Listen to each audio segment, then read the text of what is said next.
大家好，我是乐基的亮亮。今天我要用咱家的起泡胶 PK M 家的起泡胶。喜欢这两家品的粉丝非常的多，而且都和自己家的你比较好。那么今天就来测评一下，看看到底谁家的好。一款是 M 家的菠萝派，一款是咱家的菠萝蛋糕，它们的容量都是一样的，也都是黄色的。从外壳上看呢，颜色不相上下，包装都很精致。先把外衣去掉，这样看感觉咱家的颜色稍微深那么一点点。这个盒子被我不小心摔破了，竟然2层包装，这包装的也太严实了吧！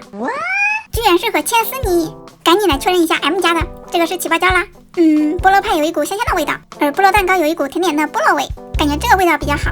现在就来看看哪个更好玩吧。先来拉个千丝泥，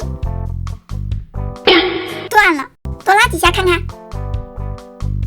哎，有了，有千丝的效果了，手感松松软软的，特别舒服。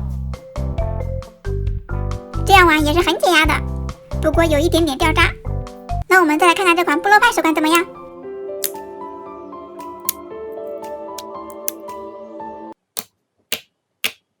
光滑细腻不粘手，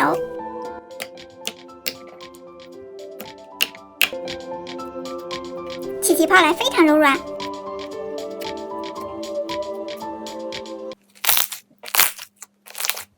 炸泡声很清脆。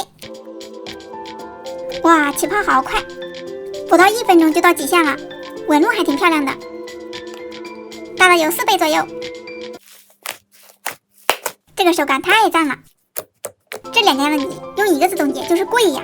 咱家的这个应该是15元，M家的这个是14元。那你们平常是喜欢玩千丝泥呢，还是起泡胶呢？下次还想看哪2款起泡胶 PK？在评论里告诉我，点最高的留言特点呢。喜欢飞跃视频的小可爱，不要忘关注哟！我们下期见，拜拜。